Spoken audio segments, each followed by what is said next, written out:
ओम महालक्ष्मी नमः। आप सभी का हमारे YouTube चैनल पर हार्दिक स्वागत है। आज शुक्रवार के दिन सुने लक्ष्मी माता की कथाएं। प्राचीन काल में एक बार एक गांव में गरीब ब्राह्मण रहता था। वह भगवान विष्णु का परम भक्त था। एक दिन उसकी भक्ति से खुश होकर भगवान विष्णु ने उसे दर्शन दिए और मनचाहा वरदान मांगने को कहा। ब्राह्मण ने कहा कि उसके घर में हमेशा लक्ष्मी का वास हो। इस इच्छा को जानने के बाद विष्णु जी ने कहा कि उसे लक्ष्मी तो प्राप्त हो सकती हैं, लेकिन उसके लिए उसे थोड़ा प्रयत्न करना होगा। भगवान विष्णु ने कहा कि मंदिर के सामने एक स्त्री रोज आती है और यहाँ आकर उपले पाती है। तुम बस अपने घर उन्हें आने का निमंत्रण देना। वह स्त्री ही देवी माँ लक्ष्मी है। अगर वह स्त्री तुम्हारे घर आती है तो तुम्हारा घर धन धान्य से भर जाएगा। इतना कहकर भगवान विष्णु अदृश्य हो गए।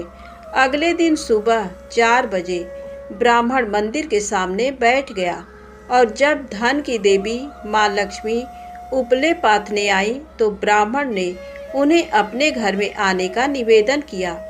ब्राह्मण की बातों को सुनकर लक्ष्मी जी समझ गईं कि ये सब विष्णु जी का किया धराया है। माता लक्ष्मी ने कहा कि तुम 16 दिन तक महालक्ष्मी व्रत को विधि पूर्वक करो और रात में चंद्रमा को अर्घ्य दो तो मैं तुम्हारे घर आऊंगी।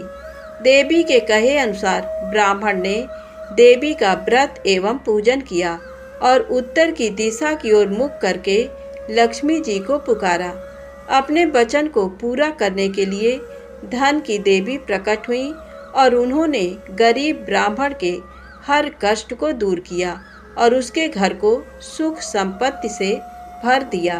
प्रेम से बोले लक्ष्मी माता की जय हो। एक बार भगवान विष्णु मृत्युलोक यानी भूलोक में गमन करने के लिए निकल पड़े। माता लक्ष्मी ने भी निवेदन किया कि वह भी उनके साथ आना चाहती हैं। भगवान विष्णु उनके स्वभाव से परिचित थे, इसलिए पहले ही उन्हें आगाह किया कि मैं आपको एक ही शर्त पर साथ लेकर चल सकता हूँ। माता लक्ष्मी मन ही मन बहुत खुश हुई कि चलो शर्त ही सही, भगवान साथ ले जाने के लिए तो माने। माता फटाक से बोली, मुझे सारी शर्तें मंजूर हैं। भगवान विष्णु ने कहा, जो मैं कहूँ, जैसा मैं कहूँ, आपको वैसा ही करना होगा। माता बोली, ठीक है, आप जैसा कहेंगे मैं वैसा ही करूँगी। दोनों भूलोक पर आकर विचरण करने लगे। एक जगह रुककर श्रीहरि ने माता से कहा कि मैं दक्षिण दिशा की तरफ जा रहा हूँ, आपको यहीं पर मेरा इंतजार करना होगा।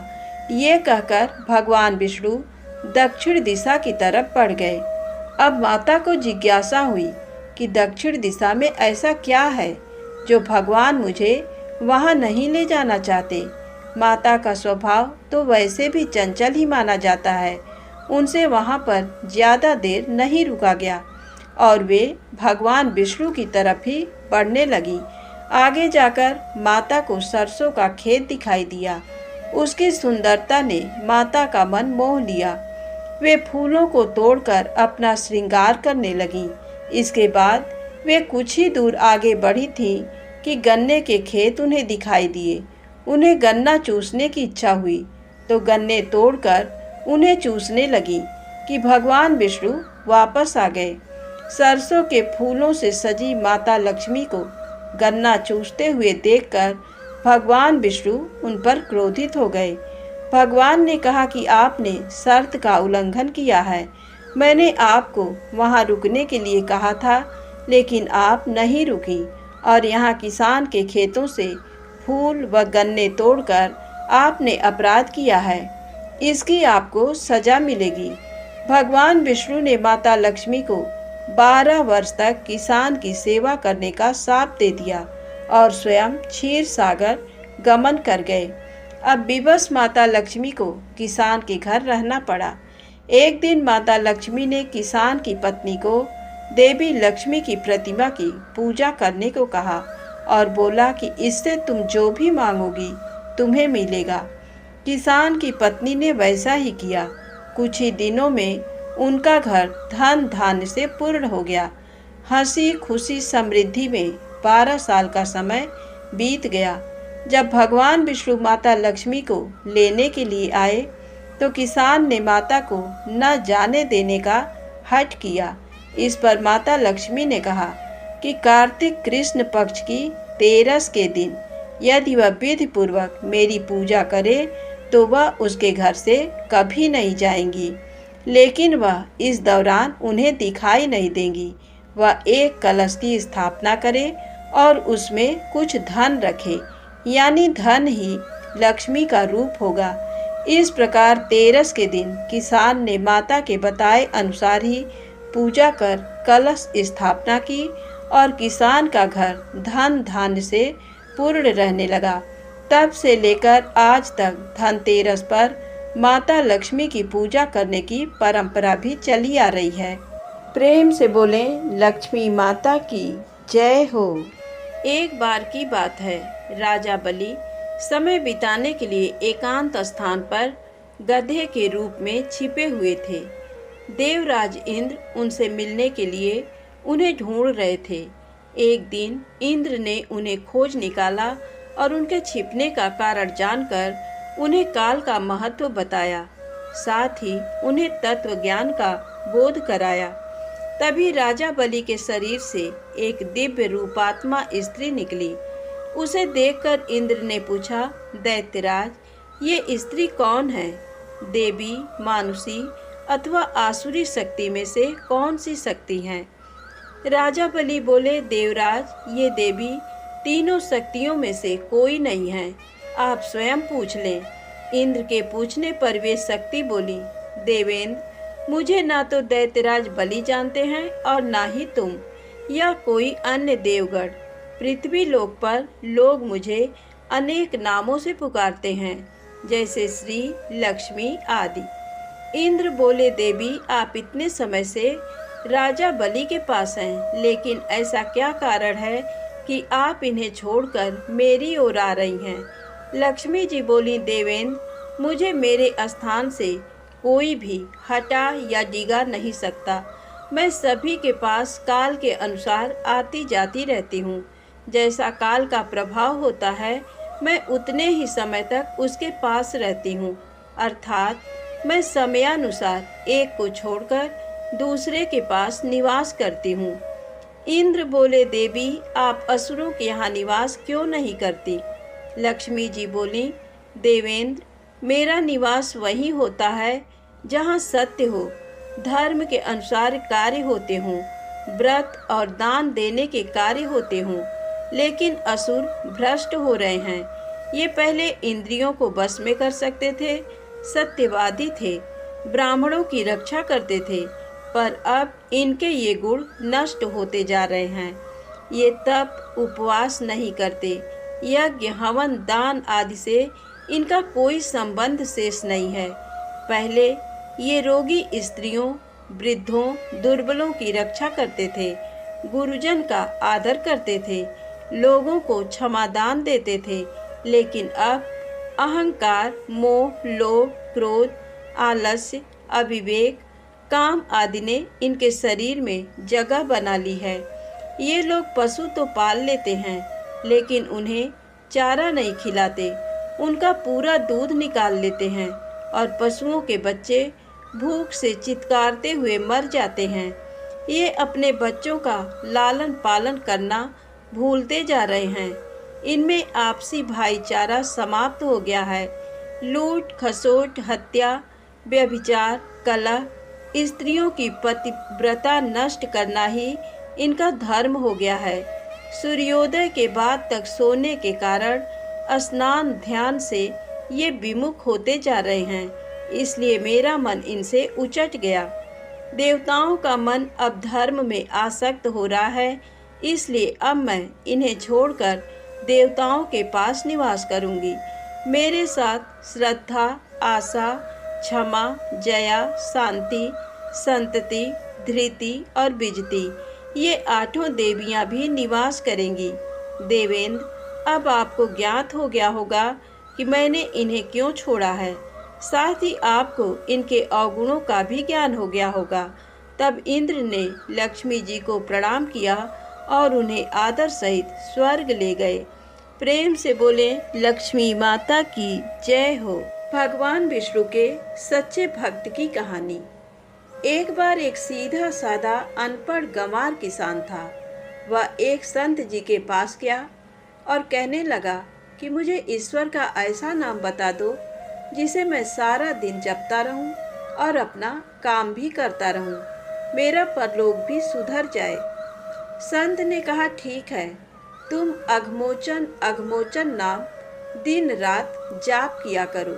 सीधा सादा किसान रास्ते में जाते जाते अघमोचन अघमोचन नाम रटते हुए जा रहा था, लेकिन कुछ देर बाद भूल गया और घमोचन घमोचन नाम रटने लगा।